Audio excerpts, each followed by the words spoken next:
I learned very early on that more and better is always possible. I also learned, in a way I'm so grateful for, to not use that to feel beaten down or small. Welcome to the Season 6 finale of the Game Changing Attorney Podcast. Today, we're looking back at some of our most memorable conversations 2025 had to offer so you and your firm have an edge heading into 2026. If better is always possible, then if you ask, well, what's required for that? Better, by definition, is different. And so if different is required, what is one thing I could do differently to be better tomorrow?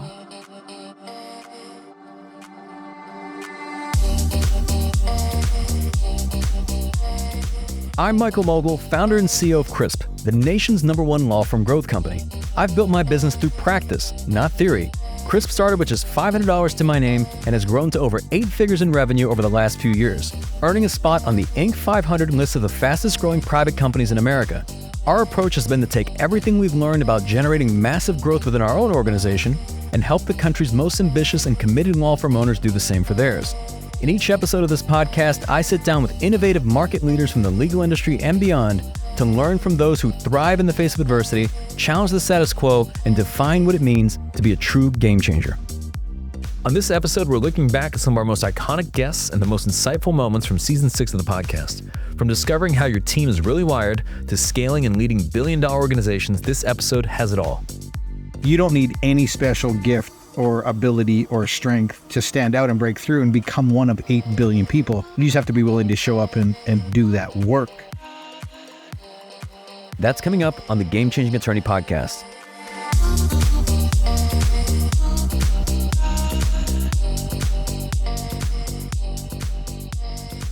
Before we begin today's episode, I want to remind you that we aren't beholden to any sponsors or run any ads on this podcast. This allows us to present all of our episodes raw and unfiltered.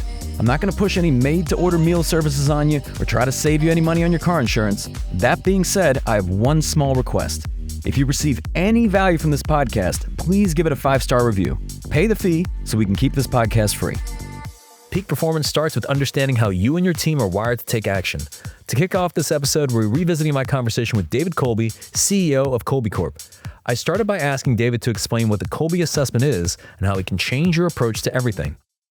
At its core, what we do is we help people understand their instinctive strengths about the way they take action that drive their success. So it's talk about the 3 parts of the mind, and you already hit the other 2. We don't measure intelligence. We don't measure what most people think of as personality, the affective traits around your emotions, introvert, extrovert. And both of those 2 things can be called the cognitive and the affective, all kinds of assessments to do those things, everywhere from, or everything from a spelling test in 3rd grade on the cognitive side to IQ tests, SATs, LSATs, all that stuff.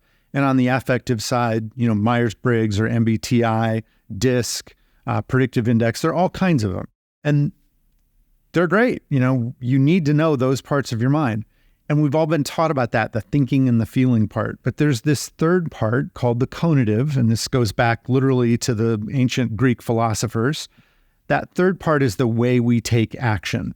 So what we at Kolbe do is Kathy Kolbe figured out, okay, this part of the mind that people have talked about but never really figured out how to measure, she figured out there are 4 what we call action modes. There are these 4 parts of conation, essentially, human behavior, and we figured out how to measure them. So super quickly, fact finder, follow through, quick start, and implementer. Fact finder is how we deal with gathering and sharing information. And on all of these, think of it as a spectrum.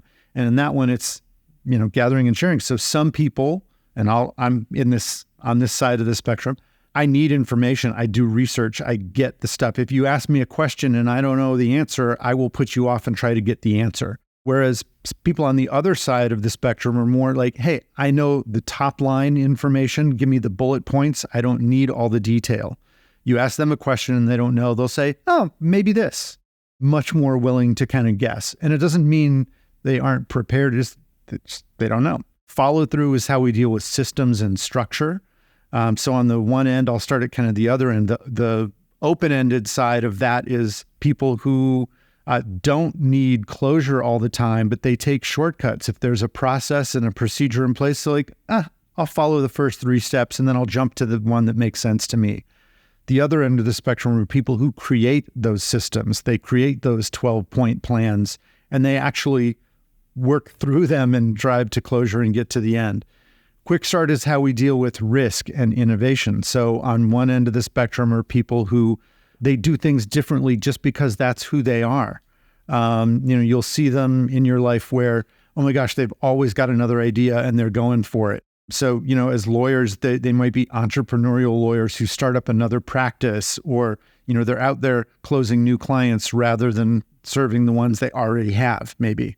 The other end of that spectrum is the people who look at what's already working well and sticking with it. Let's not change things up that are working just to change them up. They're working.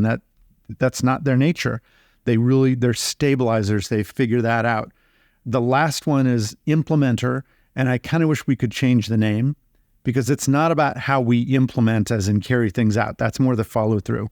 It's about the tangible, tactile, 3-dimensional world. So on the one end of the spectrum are people who literally build things with their hands. They don't just talk about them, they put them together. The other end of the spectrum are people who more imagine. They create solutions they're not physical solutions. It could be writing, it could be thinking, it could be speaking, but they don't have to put it into creation. And on that one, let me give you an example. And this is from the work that we've done, but also happens to have been with a lawyer. I was working with an estate planning attorney, very successful, had a mid-sized private practice that he had started. And he's an initiating implementer. So that means he's the kind of person that builds, physically constructs. Well, that's not what an estate planning lawyer is doing professionally most of the time. They're not building solutions. Not with their hands, not that kind. So I asked him, how do you make that work? Where's your outlet? Because I knew he had to have some outlet. He said, you know what? The intellectual stimulation of the estate planning is great, but my passion is I build furniture and I go to shows around the country and I sell my furniture. It doesn't make as much money for me, but if I don't know what I would do if I couldn't do that. And that's a great example. He wanted both. He liked being a lawyer, but that was about kind of the cognitive side. It was also, frankly, some of it was the financial side. It was paid a lot better. But I knew he needed to find a way to use his hands and build and create that way, because it's just part of who we are. Yeah. No, I think it's so fascinating. Even if we could kind of go back, is Kolbe the type of thing that you can develop, or are you born with it as a sort of like luck of the draw? I know the answer, but I'm just curious, because even we have 2 children, my wife and I, 2 completely different. Yeah.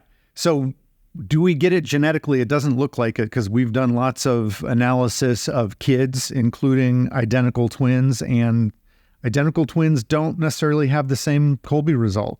So it looks like it's more luck of the draw in that sense. I hope someday we'll figure out what the mechanism is for getting it, because the other thing we see is it doesn't look like it's a learned behavior. So it's different among your kids or between your kids, but it doesn't change over time. So we've done retest studies that look out with a span of 20 years, and it's quite stable. So it's not like, oh, I'm this way because I went to law school and that created my Kolbe result or my conative strengths. No. You went into that experience with your strengths and you brought them to that experience, and you're doing the same thing in your legal practice. So for good and bad, I think the great part of that is it's something you can count on that doesn't change. And when other things are a mess, they might be chaotic in your life, you can still count on this. The frustrating part is, I think a lot of times we like to think of ourselves as a blank slate. Like, I can do anything and be anybody I want. And in many areas, that's true. But what we've seen is your conative strengths, these instinctive strengths, don't change. So don't fight it. You don't need to change them. You are amazing the way you are with your strengths. The trick is to use them. Do more of what you're great at and worry less about the things that aren't a great fit for you. I guess to some extent, or maybe a large extent, I wish that everyone knew this about themselves, right? That everyone was aware of their conative strength. I'm sure you do as well. Yes, I do. Because the alternative, which is, quite frankly, more common than not, the reality is that if you don't know this about yourself, you can go through your life, essentially find yourself in a role where you're just stressed out and exhausted all the time and not know why. Yeah. And feel like you're having to work 10 times as hard as somebody else doing the exact same thing. And just wonder, like, are they just that much smarter than me? Why is this so easy to them? And it's like the estate planning attorney that you mentioned, thankfully he has that passion. But imagine he knew that from the onset, maybe he would have gone in a completely different direction. Yeah. And potentially could be much happier. Yeah. Oh, and we have those stories kind of in both directions. We work with people where they have felt trapped and then they learn this and they're liberated and then they leave what they were doing and pursue something else. Another favorite story, somebody who'd been really successful in his business, and it was a large property development and management business. So it wasn't his, he didn't found it, but he had risen to a senior level.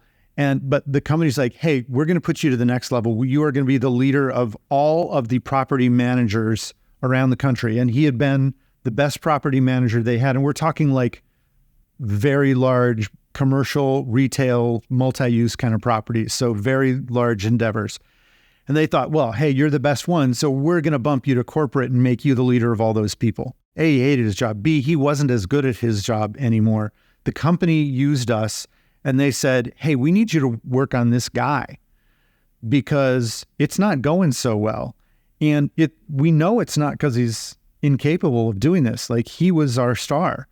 And he was very honest. In both directions, he had kind of told them, like, if it keeps going like this, I'm just going to leave because this is not what I want to do.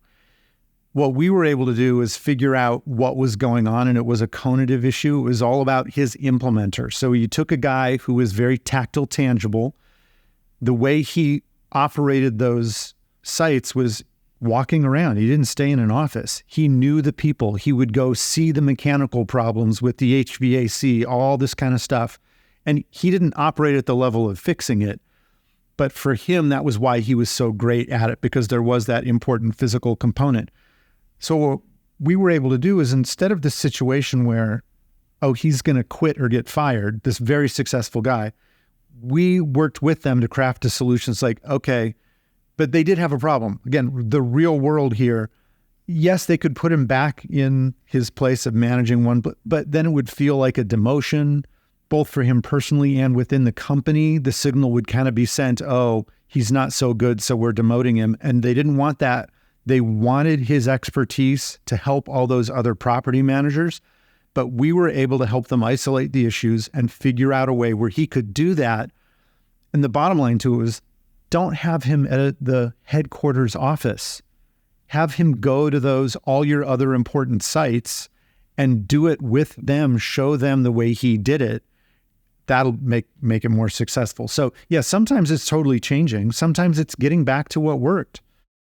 Once you see your team through the lens of their cognitive strengths, misalignment stops being a mystery. When adversity hits, you find out quickly what your firm is made of. James Amaro, founder of the Amaro Law Firm, shared how losing almost everything forced him to rebuild this practice. I asked James how he kept pushing forward in spite of the challenges he faced. I'd quit smoking January 1st, 2016. I just woke up and I remember throwing my pack of cigarettes, Parliaments was what I like, threw it in the trash can. And I'm looking at it, and in my brain, I'm going like, dude, you did this last year and the year before and the year before. Every year you throw away your cigarettes and then you're smoking again. What happened? I talk to myself a lot like this. And it's like, oh, you went in to happy hour, or you went and had margaritas at dinner and la, la, la, and you went and bought a pack of cigarettes, and then bam, bam, bam, bam, here we are again. So it's like, all right, bet. You're going to go 2 weeks. And if you can honestly tell yourself that you can go out and have a drink with your friends after work, or go get a margarita with your wife at dinner and not think of having a cigarette, then you can do it. But if you do, honestly, think about having a cigarette, then you double the time. And you keep going. I was like, and I'm already doing the math in my head. I'm like, all right, then it goes 2 weeks, 30, 60, right? Shit, this can get serious real quick. So I go 2 weeks and I do it. I'm literally salivating in my brain because I'm jonesing for a cigarette so bad, right? My wife is already yelling at, just go buy the cigarettes. Like, you're being a jerk. And so then I go a month, and like now my brain is on fire. If you ever quit drinking for that long, like, and you've been drinking, you're a happy hour drinker or social drinker for a long time, you don't realize how fast your brain starts going when you have like no alcohol for that long. It gets even worse up till about 90 days. Your brain is going a bazillion miles per hour. And at that time, I started working out like crazy to be able to like, I got to do something with my energy or else I'm going to work all the time. And I had to stop working at certain times because I was always on, during that period. So stopping drinking, I don't like to say getting sober because I wasn't like an alcoholic or anything like that. So you stopped both, smoking and drinking. But I accidentally quit drinking because I was just trying to stop smoking. So I go a whole year and then I didn't even want to drink anymore. And then we had made 3x what we had made the year before.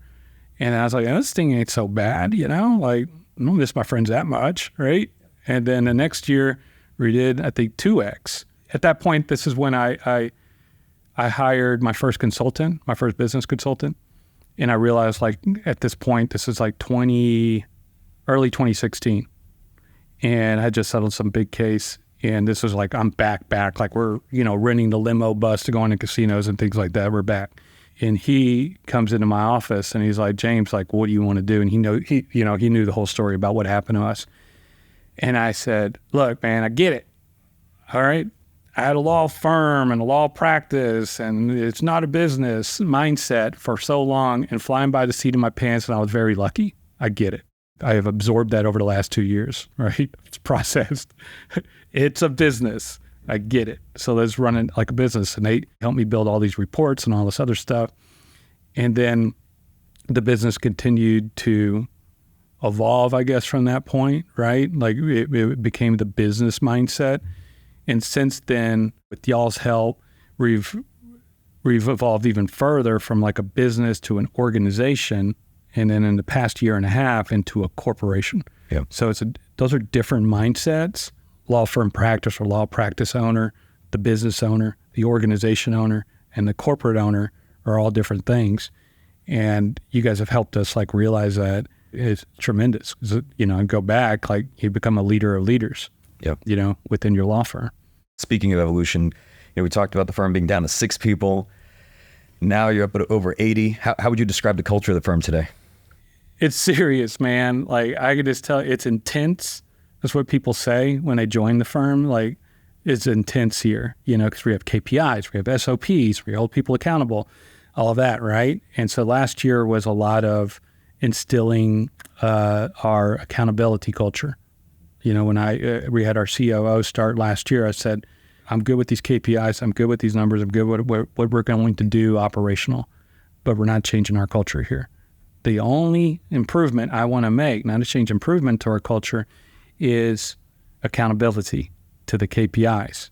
And I need an enforcer and an implementer to make that happen and find out who's going to be on board and who's not with the KPI culture. And we did that last year and we had phenomenal results. Like we almost doubled revenue. I'm not talking about like one hit case and redoubled or a couple of cases. I'm talking volume mixed in with our bigger cases. We had a higher volume of our bigger cases. When I say bigger cases, like multi 7-8 figure cases, settle last year, but that's been a natural progression in the pipeline. We have even more this year to settle or try, and next year also. So we have like this full pipeline that's mature. So last year was that accountability thing. This year is sort of another analogy used with, this year's high performance culture. That's what we're about this year, and holding people accountable to it still because they want to get off the KPI train and maybe, I won't get an email about it this week or next month. And we're pushing those KPIs and our weekly and our monthly and our quarterly reporting. Now we're also putting core standards for every single department. So this is the first time I've come to one of your conferences and I'm actually had done something before you presented on it. And I didn't do it for the reason that you were telling us why we should do it. I did it because we promoted somebody in my department doing catastrophic wrongful death cases to a chief litigation officer. And I wanted to get on the same page that these are our core standards of how we're going to handle cases, because he's going to be having management over other young trial lawyers. And I was like, hey, we're not going to do the things whatever way you think you're going to do it. We're going to do it the way we've been doing it. And itemized, and so it was like 1 through 29, and we got on the same page and agreed, like, this is the way we're going to do it. Good. Put it in writing, put it in a nice creative, and put it on a trial board, and now we have it in our department. But I did that, for my department. I wasn't thinking about doing that for all the other departments. And these are non-negotiable core standards. So, on the business side with 80-some people now, our profit went up last year just from this basic just implementation. Everybody has SOPs, especially trial lawyers. Everybody has SOPs. I would think a lot of law firm owners have KPIs, and I'm surprised when I hear they don't, right? Yeah, most don't. Right? Which is mind-blowing to me. Like some big firms that don't have KPIs, right?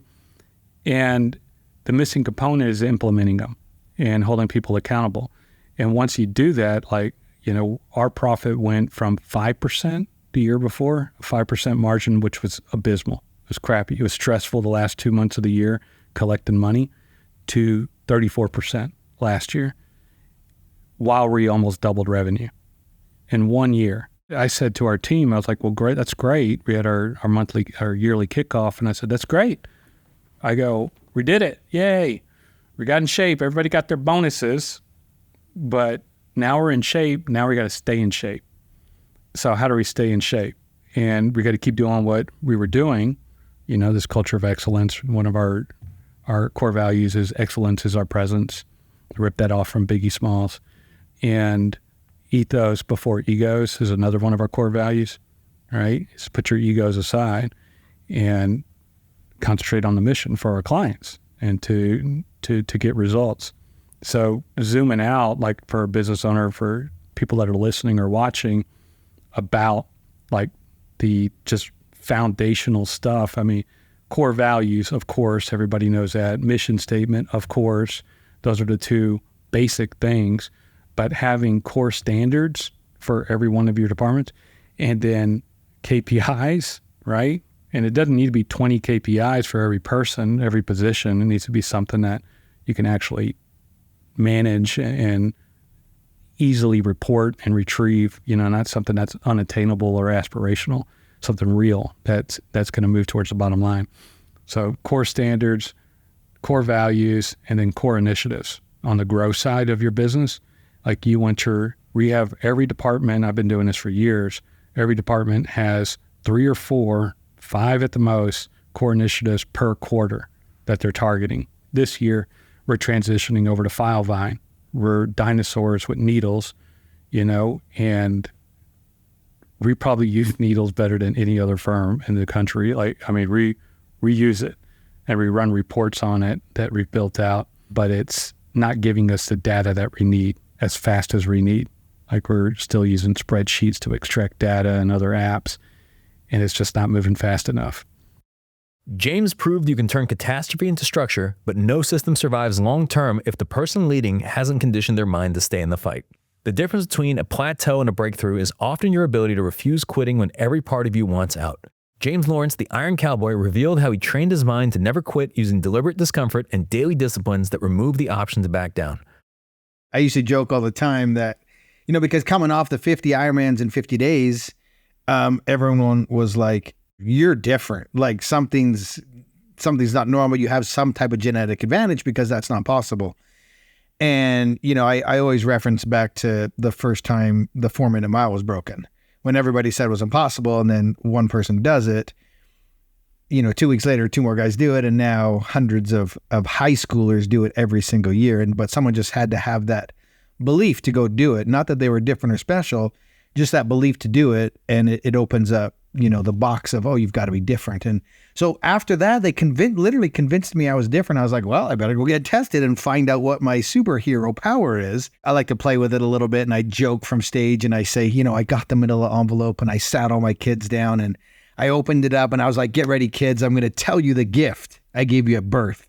Like this birthright that they were given to be the baddest people on the planet. And then I open it up, and right at the front, right on the top of the page, big bold letters, it says, you're an average white Canadian. That is the truth. There's not a single genetic marker in there.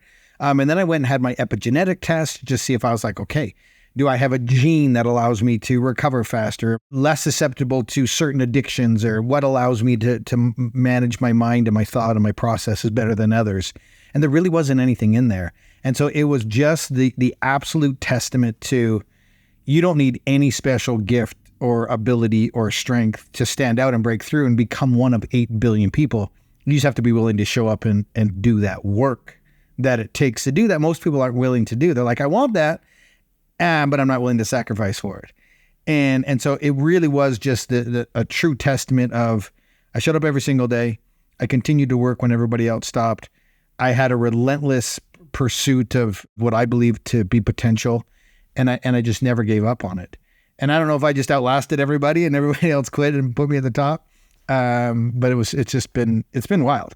Let's dive into each of these. I mean, starting with like mental toughness, it's not uncommon to come across somebody. I'm sure you come across these people all the time to say, James, I want to be more mentally tough. Like, how do you define mental toughness? What does that mean? Mental toughness to me is when real life happens to you and you have the emotional intelligence to stay calm, problem solve, navigate through it with some grace, even though everything around you is just chaos. And in order to develop that, I've been coined for saying this for a very long time, you have to, do the things that make you feel uncomfortable. That's the only way to do it. And it's not the concept of do one more, because if I do one more rep, to me, that's not mental toughness. That's just doing one more rep. To build the piece of your brain that expands, it has to be an action or activity that you don't want to do or like to do. If I'm in the gym doing reps, I'm liking that. I'm liking what I do. It's like if I ran one more mile, or if I biked up one more, climb. I love that stuff. Like, I love doing it. So I'm not growing that piece of my brain that gets me ready for those moments. And so I hate cold. So cold plunging for me is very relevant in doing an activity that I hate. So for me, it wouldn't be like, go do cold exposure, but stay in for one more minute.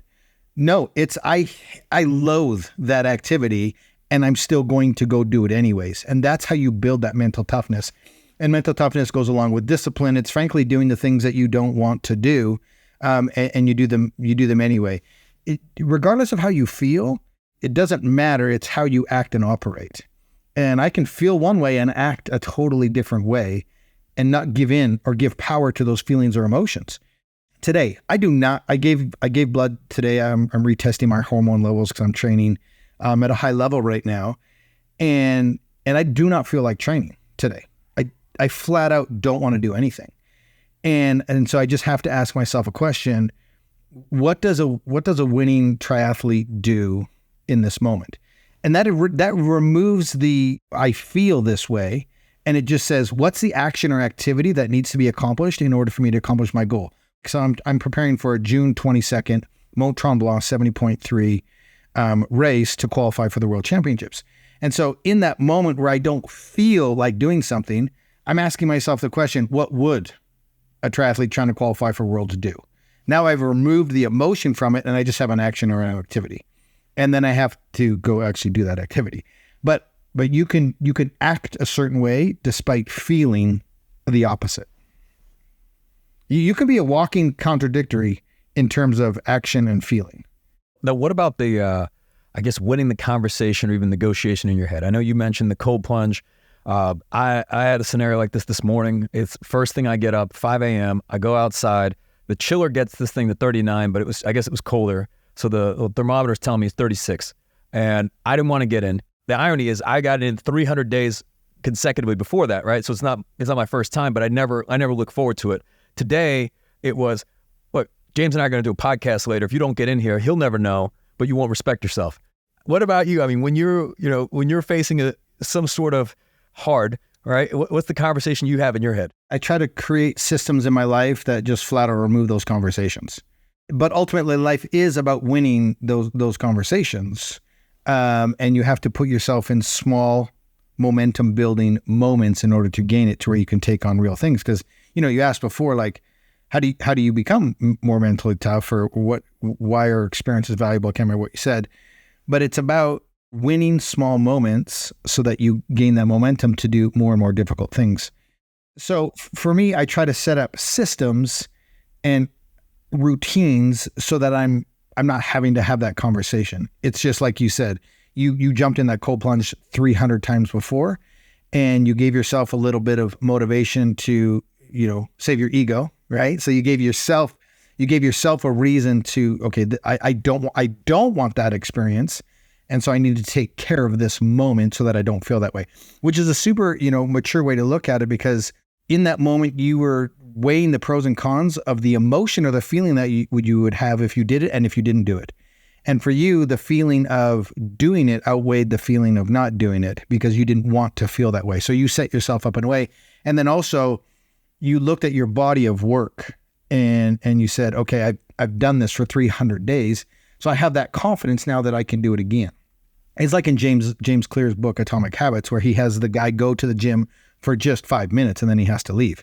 He's associated himself as a gym goer. Well, you were already a cold plunger. And so for you, you've set yourself up in a way that, like, this is part of my routine. I wake up, I put my flip-flops on, I put my rain suit on, I walk out there, I take the cover off, I check the temperature, I jump in, I start my timer, I get out. You've got that all down to a system. And the more steps you have to that, the more successful you're going to be. And if you do it right away, then you can win those conversations, especially early in the morning when, as you go through the day, you lose willpower to do things. It just gets worse and worse.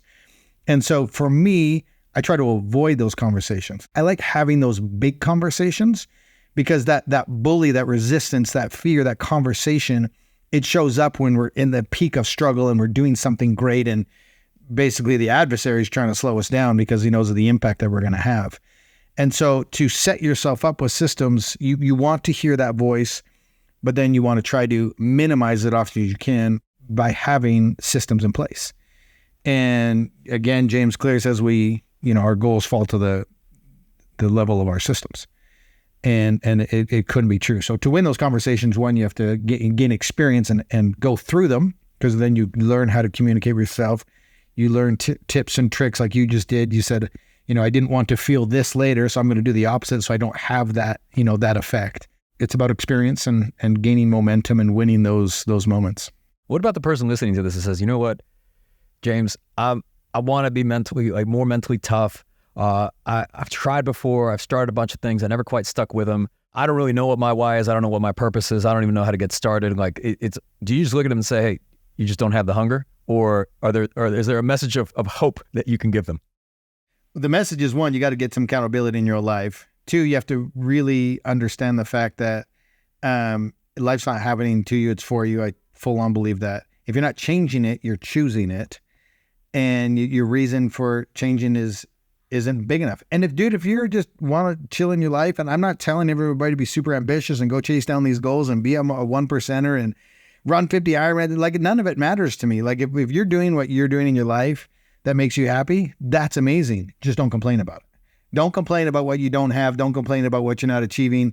It's not the rock hard hand of cards that you were dealt. Like, you're an adult now. And so now you get to show up in your own life and make decisions. And that starts with the first step of accountability and saying, man, my life sucks and it's my fault. Or frick, my life's amazing. That's also my fault, right? I heard Pitbull say it the other day. He's like, man, it's fascinating. The harder I work, the luckier I get. And I'm like, yeah, exactly. Because there's a lot of people out there that have that victim mentality and they've tried a bazillion times and they keep failing. You haven't found the right people. You haven't found the right reasons to do it. I love this too. You have 99 problems until your health is one, and then you have one problem. And so people just flat out don't want to do the work, and they're wanting to be validated for being where they are in their lives. And I just don't extend that validation, because we all start as babies. And yes, there's different advantages, but for the most part, we live in the United States. We've all got amazing opportunity. And if you don't like where your environment is at the moment, it's a free country. Currently, today, it's a free country. You can get up and go change your environment, change your people, go change your circle of friends. You can totally change your life. You can walk away from your current life and totally start anew. That is a choice that we all get to have. And so there's no more excuses anymore. There's outliers and there's situations that are traumatic and terrible. But for the average American, there's a lot of opportunity, and it's you choosing not to participate in life and then blaming other people because of the experiences that you're having. That was probably a little harsh. No, I love it, man. I love it. Like I said, we're not running any ads, so you can say whatever you want. I want to talk about boredom, though. It's I come across a lot of people, they say, look, when I started, it was fun, it was exciting, but now it just feels like a slog. And you shared that, champions are those who master the mundane. Is this a reason why a lot of people fail? Just because they're looking for some sort of like novelty or excitement, and sometimes it's just, man, you just get up at this time, you go do these things, you eat these meals, and then you go to bed and you do it again. Success is not sexy, man. Success is not sexy. Success is repetitive. Success is lonely. And in the book Iron Hope, we talk about those blue collar days where your Ironman's 30 through 90 and nobody cares. And you just have to do that work because people are excited at the beginning and they get excited about the goal, the accomplishment, and the celebration.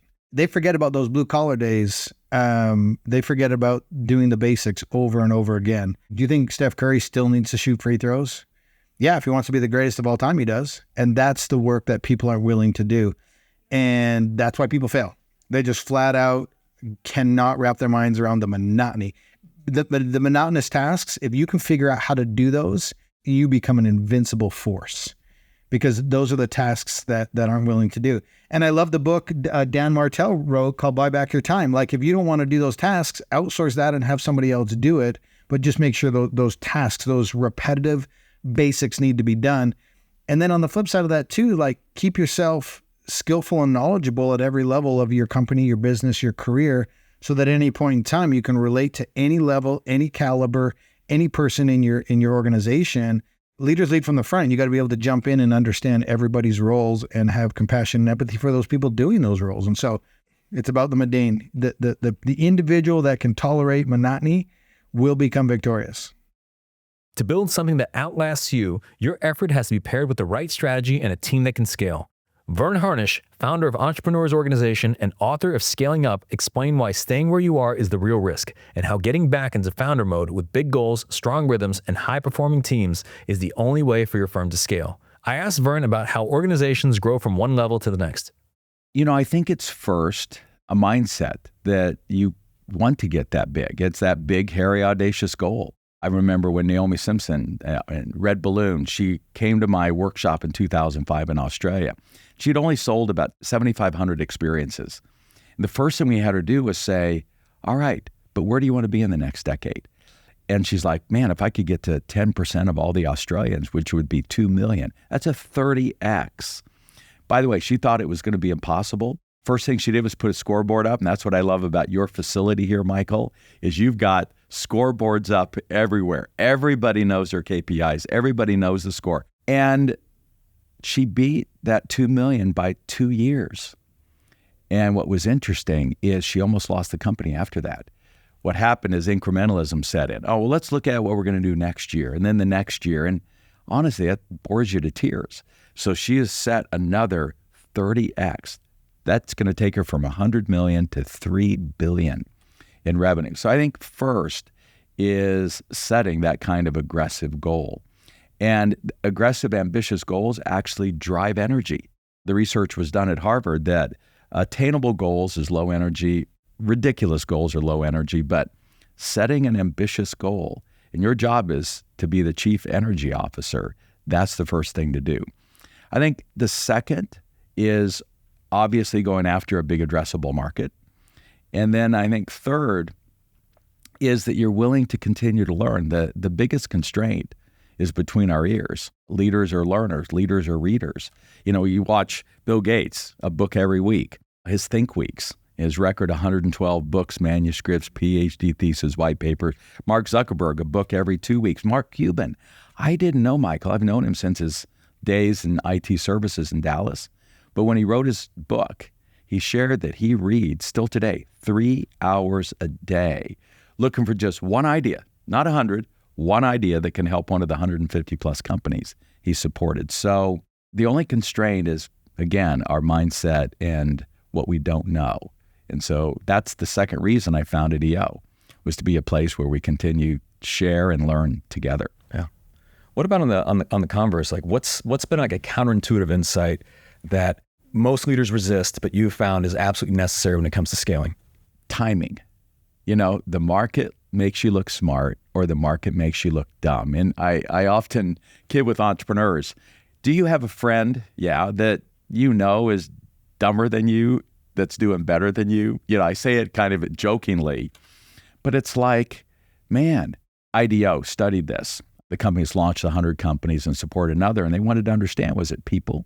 strategy, execution, or cash, the same framework we use, that was most critical to those that succeeded or not. And you love when the data comes back different than what you expected. First, they found all 4 mattered equally. It's not one over the other. But then the second thing is that there's a 5th. I missed it. I end up go edit my books, and that is market timing. They had created what should have been YouTube, but it was too early. Yeah. We didn't have the devices to do the quick videos. We didn't have the bandwidth, all of that was required. YouTube hit it right. So you either have to hang on long enough till bell-bottom jeans come back into fashion, or if you miss the wave, get on the next one. What's a good way to know or just get feedback from the market if your timing is right or wrong? I mean, obviously, revenue and profit is a big driver of that, but is there anything else that you can look at as an indicator of, is our timing right? Well, we just saw this weekend, Warren Buffett at 94, you and I were talking about that before the interviews, decided to finally step down. I don't even like to use the word finally, but stepping down at the end of the year. And here's a guy that's beat the market by a factor of 10 for the last 60 plus years. He's killing it right now, and also sitting on $300 billion worth of cash, maybe waiting out for the next arbitrage opportunity. And what's the key? He reads 500 pages of news every day. He's reading the headlines from all over the world. And because of that, he saw what was getting hot, which is Japan. And he surprised all of us last year when he announced, I've gone all in the top 5 trading companies in Japan. And Tanya Lanthier, who you and I both know, just came back from that gathering in Omaha and said the place was filled with people from Japan. And so he saw it. And it's because of, again, he's reading the headlines. He's reading the tea leaves. The other way to do it is to really immerse yourself in the marketplace. Brian Chesky, co-founder and CEO of Airbnb, just could not, coming out of the pandemic, figure out what's wrong with his company. It should be doing better. And you saw what he did. He's like, all right, I'm going to go work out of and live in my Airbnbs for 6 months, traveling around to see if I can find it. And he did. So you're not going to figure it out sitting in your office. You're going to have to get yourself immersed out in the marketplace with your customers, your employees, and the broader community. Now, it's funny you mentioned Brian, because I believe he spoke probably last year, Y Combinator. This became a very popular talk that he gave privately on founder mode. That's right. It became this trending topic of just essentially founders re-entering their organizations, going back to the ways that they operated when they first started those organizations, kind of disrupting the traditional management hierarchy. And he advocated for this. He said, look, I learned a lot from various consultants, and they told us to run our business this way, and I learned that all that was wrong. What's your perspective on it? I couldn't agree more. And it was, the Paul Graham then blog post. I encourage everybody to go out and search for the Paul Graham founder mode versus manager mode blog post. And you have to read the 3 notes at the bottom of that blog post. But that's what I'm going to talk with the EO members here in Atlanta about in a few hours. And what I've determined is that we've been convincing entrepreneurs that you've got to delegate, you've got to let go. And something instinctually has never been right about that. And what I've concluded is you can outsource, you can delegate everything but the soul of the organization. There's this logos, pathos, ethos. Logos, AI, I think is going to beat us there. Hey, the competition's over. Pathos, it's learning to be quite emotive. So I think it's going to be able to even get to the passion side. But I think it's going to be a long time since it really gets ethos, the soul. And so we've created a new tool to help founders figure out what is the soul of the business. For Apple, it was design. Now, the passion was, the purpose is that we want to create a bicycle for the mind, and the stuff they produce is very cool. But the ethos of Apple was always design. And what I'm doing is giving founders, as if you need permission, to go back in and be maniacal, to micromanage. Maybe we could use the word tend to be an a-hole for a moment, for effect, if you need to get the organization back on itself. So I'll just share one last story. So I set aside about 30 minutes every day because people reach out to me. Hey, Verne, I hear you guys are, your organization is good at what you do. Would you talk to me personally? I'm like, all right. So this guy calls me on the road back from Vail in one of our CEO boot camps. And he says, I've taken 30 years to take this company to 600 million. I go, yeah. And he said, I've been bringing in some young leaders the last few years. I go, okay. And he goes, it's not going well. I go, all right, let me ask you a question first. What's the soul of the business? And he's like, I don't know. And I don't think, most entrepreneurs don't, because no one's been talking about this topic. So then this is the key question. All right, John, what got you from here to here that you know is critical? And he knew immediately. He said, we do very complex projects. And through supply chain challenges, the Great Recession, even the latest pandemic, we never missed a deadline. I'm going, and he said, we've missed 4 in the last 36 months. And I go, there it is.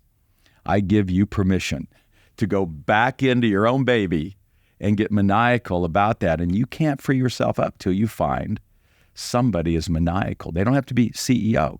And by the way, Michael, he knew exactly who it was. Same with Amy's Ice Cream out of Austin, who I was just with a couple weekends ago. So founder mode means you still have to guide and maintain the soul of the business until, like Steve Jobs found Johnny Ive, who could carry the torch, like the Olympic torch, is my analogy after he passed. A lot of it just seems like just reinstilling certain standards within the organization, reinforcing those standards. And one of the things I've been thinking about the last few months, because when leaders ask me, they're like, how do I find somebody who can replace me in this function, right? Like whether it's overseeing a department or even just overseeing the day-to-day of the organization as a whole. They say, I've tried with people in the past and it just has never quite worked out. And I feel that if you can find somebody that has higher standards than you, yeah, that's probably a pretty good person to consider. Yeah, and it depends on what area of the business you need that high standards. Right. For Apple, it was design. For the guy with the construction company, it was being on time with those projects. Marshall Childs, who owns the leading comedy club in Atlanta, was the only, by the way, comedy club in the nation Netflix invited to their big festival. That's how well he runs a comedy club, one of the top 5 in the U.S. Marshall got clear what's the soul of his business last night on our drive up to Lake Raven. And it's even different than design or on time. So it's unique. It's as unique as the entrepreneur. Paul Graham's note was, founder, don't use this as an excuse to not let go of everything. One last thing I think we'll talk about. We know in the beginning, whatever is your weakness will be the weakness of the organization. So I hired a bookkeeper. Almost day one when I launched my company 30 years ago. So in the beginning, whatever you're weak at will be the weakness. So go get people in. But at some point, whatever is your strength will become the weakness. So if you were the super salesperson, revenue will start to dip. If you were the great operational leader, then operations will start to slip. There you've got to go find somebody better than you. So look, I'm in favor of delegating all of this, except when it comes down to the specific thing, which is the soul of the organization. So more on this. I'm in the process of writing a book and see if we can understand better the founder mode versus manager mode. Our conversation with Verne may give you a blueprint for scaling, but a blueprint is worthless without a leader willing to get in the trenches and take action.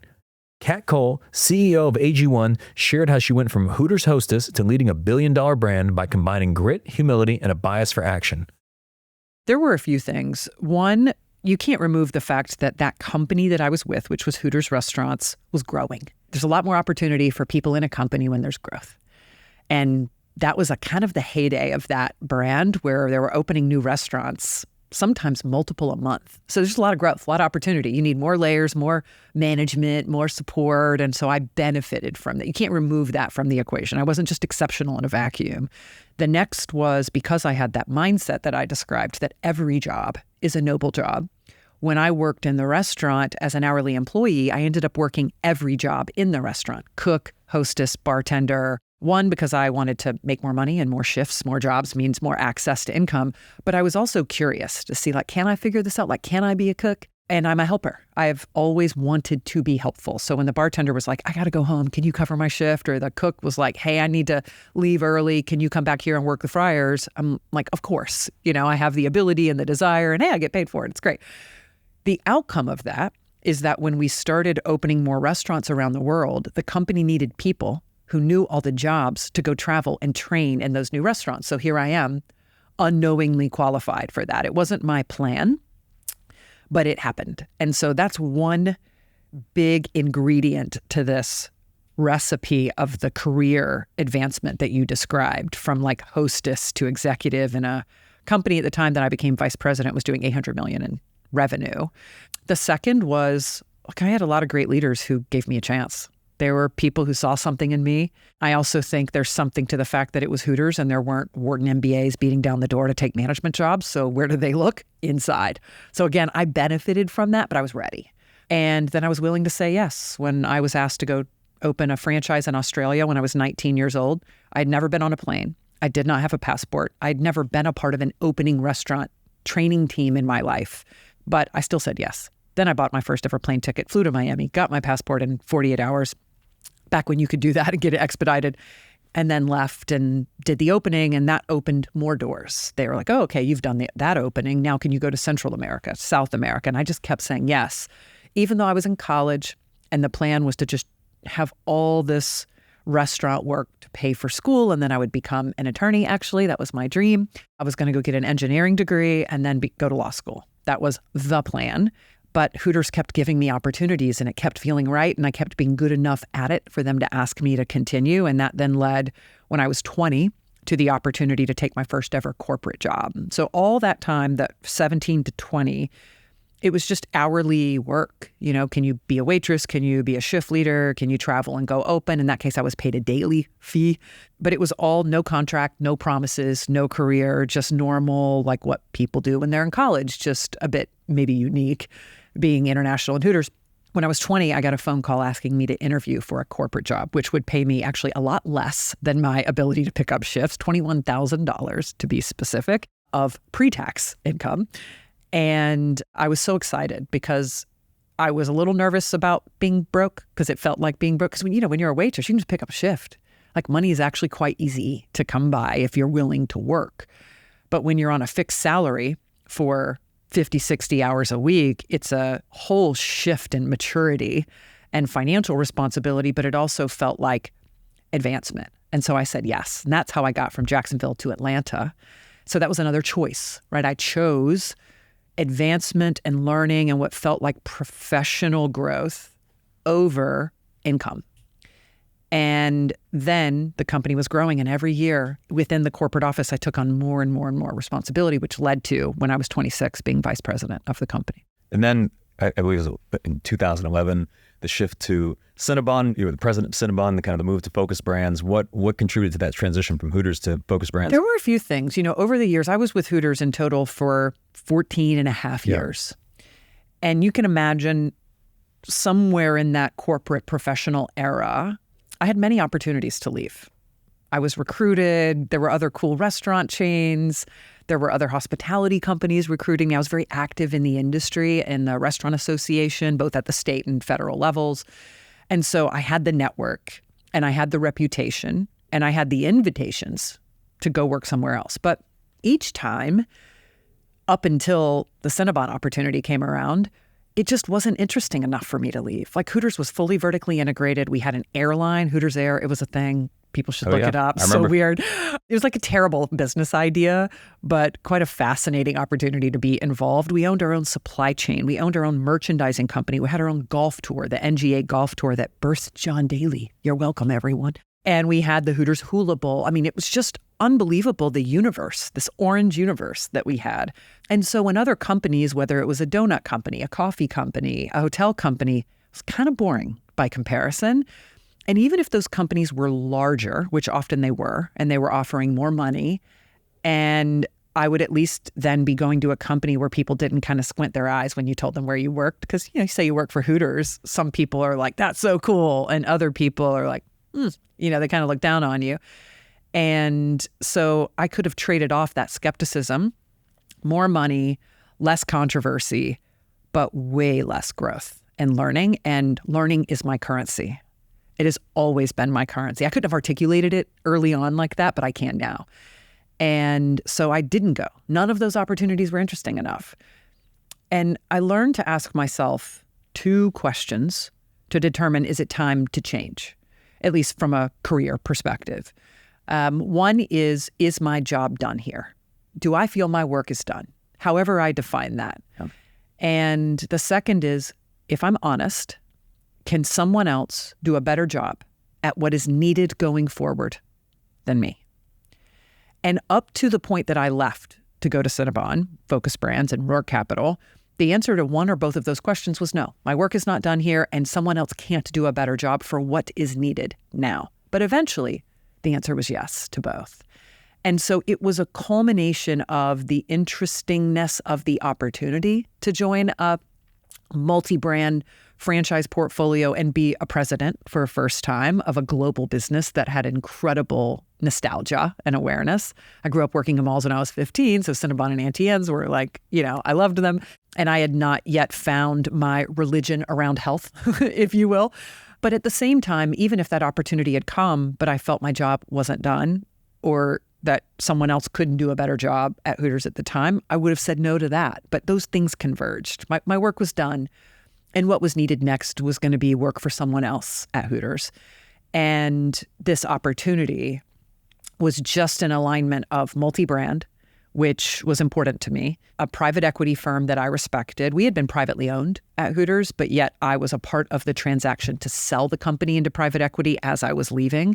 The CEO had died suddenly, the estate was not well managed, and we had to basically conduct a fire sale of the company to close the estate, to liquidate the most valuable asset in the estate. And so in that last 2 years, 2009, 2010, not only was it the recession, which was very interesting in the restaurant world, but it was also me getting exposure to navigating the wild world of private equity. And I got to meet many firms. And I got exposure to a range of what felt like negative and positive. And so not only was Focus Brands multi-brand, and Cinnabon was one of the brands in that portfolio, but Roark Capital was among the most respected, most positive private equity firms. And so when I had that opportunity, it was like, yes, even though Cinnabon was in a very bad position when I took it over. Yeah. And when you spoke at our summit, you mentioned the hot shot rule. And sometimes as a leader, when you don't know what to do, this is something I know that you've employed. Yes. If you could elaborate on it, and maybe when's Decades. the last time that you used it to make a change in 24 hours? Practiced it Sunday, every Sunday. I lose track of how many years, 17, 18, something like that I've been practicing the hot shot rule. And it is the title of a book I'll eventually put out, and it's the title of my TED Talk that's out. So if people really want to know more, they can go look it up for sure. I learned very early on that more and better is always possible, which is a sign of humility. I also learned, in a way I'm so grateful for, to not use that to feel beaten down or small, defeated. I suck. I'm terrible. I'm never good enough. It's not that. It's just that better is always possible. And if better is always possible, and if as a philosophy, I want to continue to grow in my life, that's what I want. Maybe it's not what everybody wants, but I think most people want to improve as they move through the world, whatever that means to them, their fitness, how they show up as a dad, a husband, a leader, a daughter. We want to be as good or better, most people. And so then if you ask, well, what's required for that? Well, better by definition is different. And so if different is required, what is one thing? I'm a big fan of one thing exercises because it's execution oriented versus thinking. What is one thing I could do differently to be better tomorrow? Which is a lot like the questions I asked my employees at Cinnabon. What's one thing we could do differently? So when I ask that, I can ask you that. I can ask a mentor. I can ask an advisor. But the reality is, much more at my fingertips is the ability to envision what else I could do without needing to employ the counsel of someone else. Now, I like doing both, of course. And the hot shot rule is simply a self-coaching act of giving myself a minute, a scheduled minute, and takes me much longer to explain than to practice it, of grounding myself in the job I want to get better at, job as mom, job as wife. And I do use the hot shot rule for my personal life occasionally, but mostly it's for my professional role.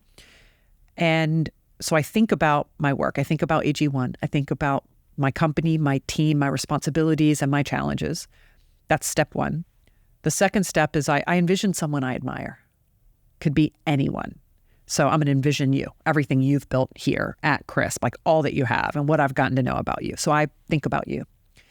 And then I ask myself, I envision you taking over my job. I'm just gone. It's like the ghost of holiday past. I'm watching and you're in the seat and I'm just around.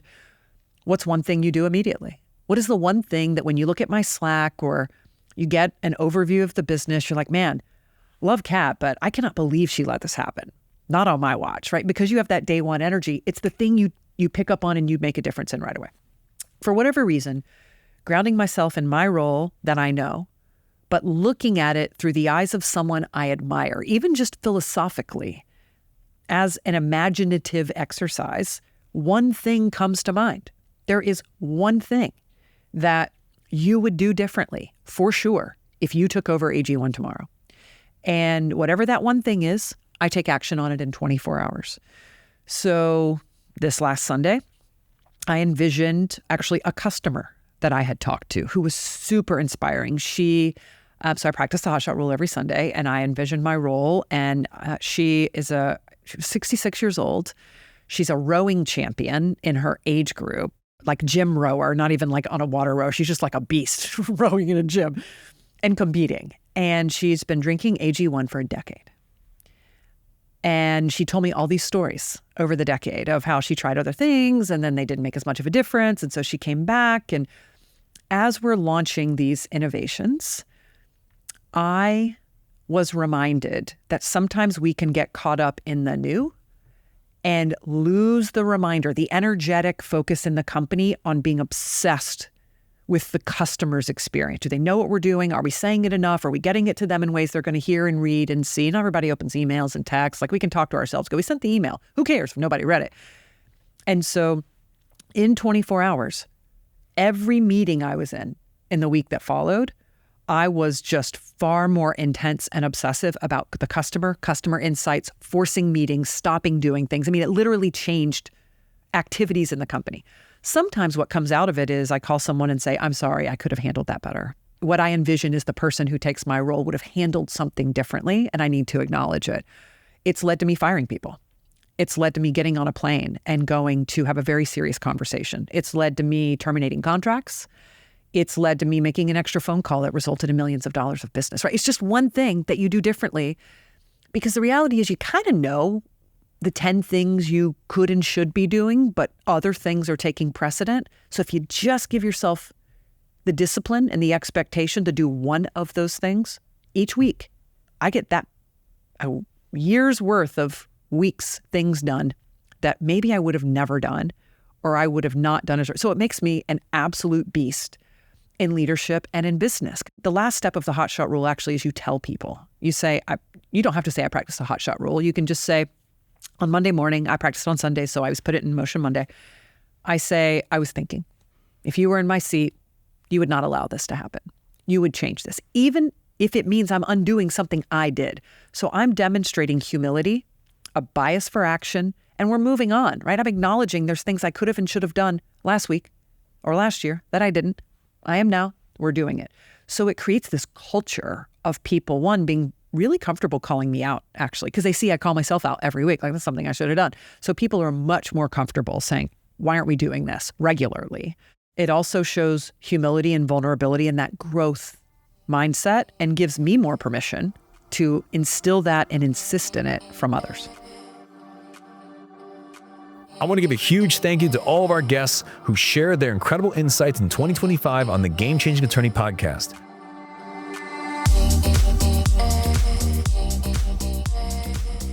If you found this episode valuable, here are 3 free ways that I can help you grow your law firm. Number 1, download the first chapter of my book absolutely free at gamechangingattorney.com. Number 2, you can shoot me a text at 404-531-7691 and I'll answer any question that you've got for me. And finally, number 3, if you can leave this podcast a 5-star review, it'll help us gain access to more influential thought leaders and bring their lessons learned here to you. For more information on this episode, see the show notes in your podcast app or visit legalpodcast.com.